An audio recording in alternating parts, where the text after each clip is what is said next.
Huwag kayong mabalisa. Bagaman maraming beses na natin narinig ang mga salitang ito at binabahagi natin ito bilang ibanghelyo natin kalimitan, isa sa mga ibanghelyo natin na ginagamit sa misa sa bataan. Huwag kayong mabalisa. Pagkakataon lang sa ating pinagdalahanan tayo ng pagkakapal. Hindi sabagat wala tayong ikapabalisa.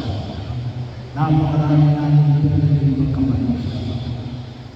At tutusin, hindi lang bawat araw, maaaring bawat sandali ng ating buhay ay pwede magkaroon ng lahat ng pagkakabalisa. At hindi mo niya kapag nanahin ka sa kanya, hindi ka na mapapabalisa. Hindi mo ganoon. Yung panay na pinapayo ng Diyos sa iyo ay tutulungan tayo na harapin ang ating pagkabalisa. Tutulungan tayo na magkaroon ng kapanatagan ng kaluluwa. Tutulungan tayo na hanapin ang tunay na kapayapaan. Hindi lang para sa mga na iniyahin natin sa matutulungan Tuhan. Ngunit para sa mga naiwanan sa mundo na ito ay tayo ay nangis na magkaroon ng kapayapaan ng kaluluwa. At bahagi yun, sinasabi naman natin, isa ko sa mga tungkulin na makikita natin. Sabi naman natin, paano natin mapagkalabanan ng pagkabalisa? Sinabi yung Jesus, sabi ni Jesus, ako ang dama, ang katulubanan, at ang buhay. Medyo malalaking masaya, daan, katulubanan, at buhay. Naman, sabi naman ako, ay isa ko sa mga problema na inaharap namin. Kaya nga, pag sinabi natin ang katotohanan, ay sinabi, nahalos sa dalawa. Para yung sinasabi na ito yung katotohanan. Pero sa atin, pwede na yung katotohanan. Ang uso mo mayang sinabi, bakit nangyayari sa sinabi? Kasi, truth becomes relative. Ito ang katotohanan para sa atin. Yan ang katotohanan para sa atin. Kaya tawag natin natin, relativism. Anong sinasabi ng Diyos? Para magkaroon tayo ng kapanatagan, para hindi tayo mabalisa. Ang katotohanan, hindi magagaling sa iyo, hindi magagaling sa iyo. Saan magagaling ang katotohanan? Kaya siya. Paano namin makakalimutan ng beses? Unang-una yun, pananalig. Yung pananalig. Kaya masabi mo siya, manalig kayo sa Diyos. Pero yung pananalig na ito, tutulong. Hindi mo sinabi ni Jesus na outright, ibig yung katotohanan. Hindi, no? Tutulungan tayo na magkaroon ng kapananagan ng katotohanan. Bahagi yun. Para masasabi ka ba rin, nangyayari natin ang masasabi natin, anong katotohanan natin? Magkaroon tayo ng kapananagan para sa sino manalig. Yung katotohanan natin na sa biyaya ng binyag, makakabit natin ang buhay ng malagay. Bahagi yun, napakahalaga yun. Nabinyagan pa yung ating kapatid. At pinagsulikan ko ba na mabuhay bilang isang binyagang Katoliko.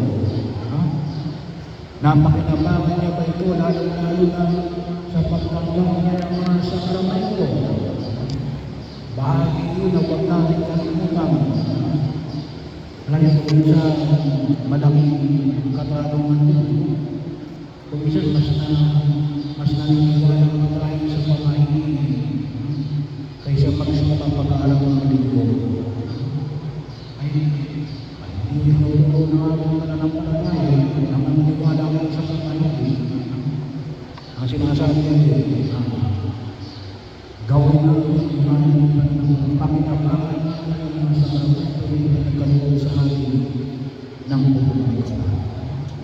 At yung pananampalataya na tulungan tayo ng araling katutuhan. At para doon sa atin, sabi ng mga ang katulong sa atin na makita natin yung katutuhan ng katulong sa atin. Magkaroon ka ng kapatid lalo-lalo na yung aming patuloy na hamon na sana magkaroon ng pagbabae ng sakit na yun ay kabilangan.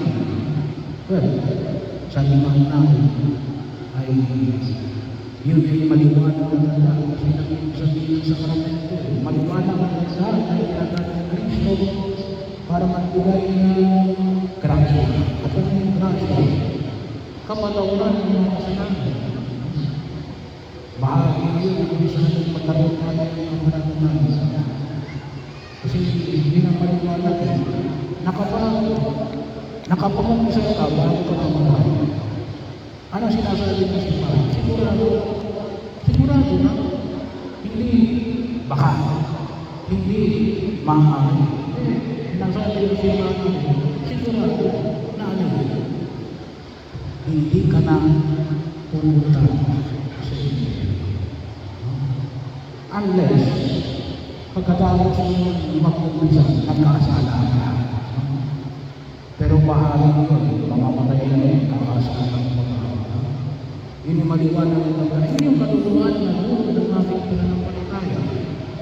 At sana po, magamit namin ito. Magamit namin ito. Pero ang tanong ay, diretso na ito sa langit. Meron na tayong tinatawag ng purgatorio. Saan yung purgatorio? Yung pagbibigay ng katarungan. Papayag ka ngayon na yung mga import sa flood control project na ginawa ng katarungan ng isa lang pumunta na agad sa namin. Kung hindi na nagbabalik hanggang sa katuloy ang usin. Tutusin mga yun. May damos pa yun. No? Ay, pag-ulusan nila yun sa pagkatuloy. Bakit? Yun yung katotohanan na tulog ng katarungan. Kaya huwag ko kayo magtaka, bakit nakadaan nila? Wala ng katarungan. Nawala na sila ng isipan ng purgatorio. Kaya inilulong natin, ayun na ito, ang lumulong para sa ating kapatid, namin natin sa kanyang pagkakuman, na nawa, higit ng kapinabangan ng biyaya na ito, na dulot ng ating pananampalataya sa ating Panginoon Jesus.